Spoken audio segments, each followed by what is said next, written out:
Did you know there is a terrifying mathematical limit to God's mercy? 40 years ago, a young man who would later become one of the church's leading exorcists, Father Chad Ripperger, stood in a VA hospital room. He watched a dying World War II veteran take his final breath. What happened in that room was so horrifying, so deeply demonic, that the Exorcist says the man's face is still burned into his memory 4 decades later.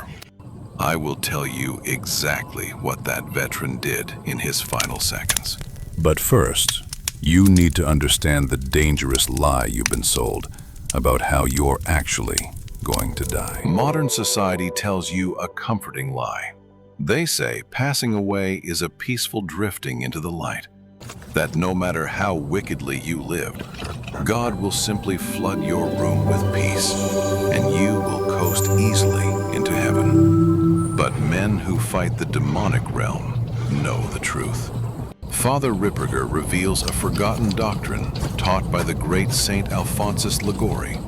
Liguori warned that God, in his infinite justice, has a hidden threshold. There comes a specific point in a person's life where the sheer volume of their unrepentant mortal sins reaches a critical mass.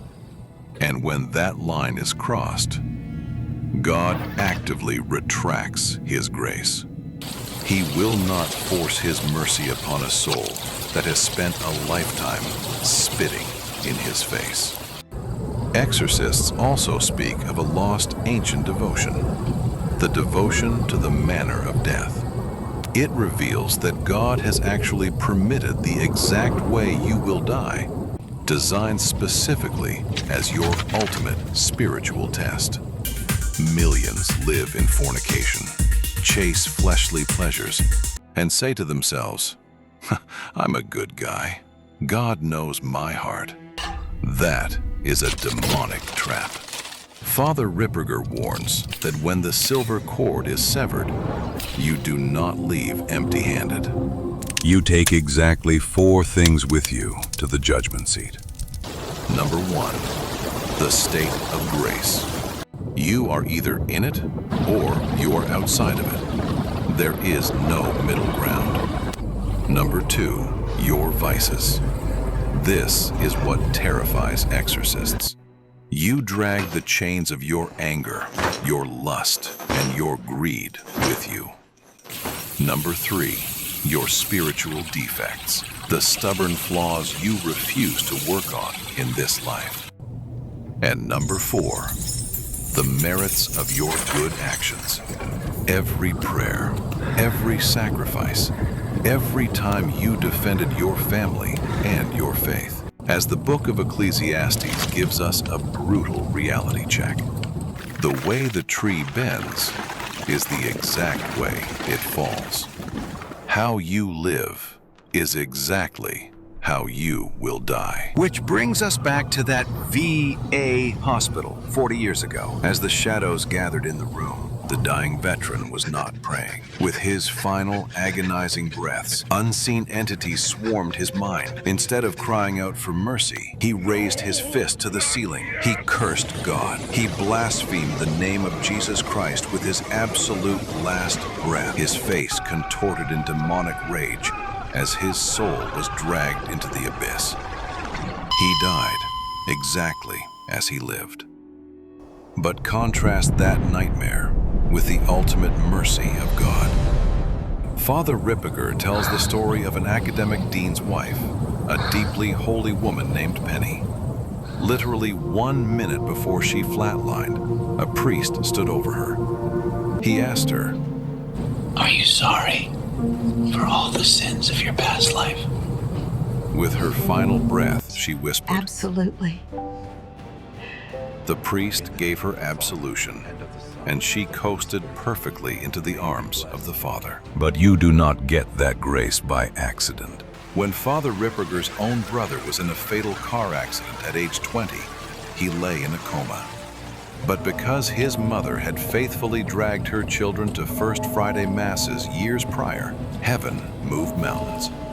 Before his brother took his last breath, God orchestrated a miracle. 5 priests walked into that room to administer the last rites.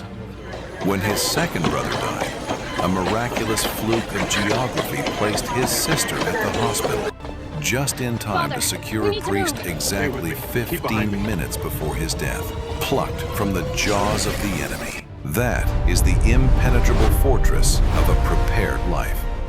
Father Ripperger tells us we must pray today for final perseverance. If you refuse to let the enemy claim your eternal soul, open the comments right now and type exactly this. Lord, grant me final perseverance. And while you are down in the comments, listen to me carefully. You cannot fight this spiritual war alone. We are entering the darkest days of human history. The great deception that the book of Revelation warned us about is already blinding millions. The masses are marching blindly toward the abyss, completely distracted by the vanity of this modern world. But God has always preserved a remnant. You are here, watching this, because God has not let you fall asleep. You were born in this specific generation for a reason. You are called to be a watchman on the wall for your family. If you want to uncover the hidden biblical history the world is trying to erase, if you want to prepare your soul for the prophecies unfolding right in front of our eyes, then I am asking you to stand with us. Hit the subscribe button right now. Join the remnant. We are building a digital fortress of truth on this channel, and we need you on the wall with us. The enemy is already moving. To see the terrifying, forbidden history of the Nephilim that caused God to flood the earth, click the video on your screen right now. I will see you there.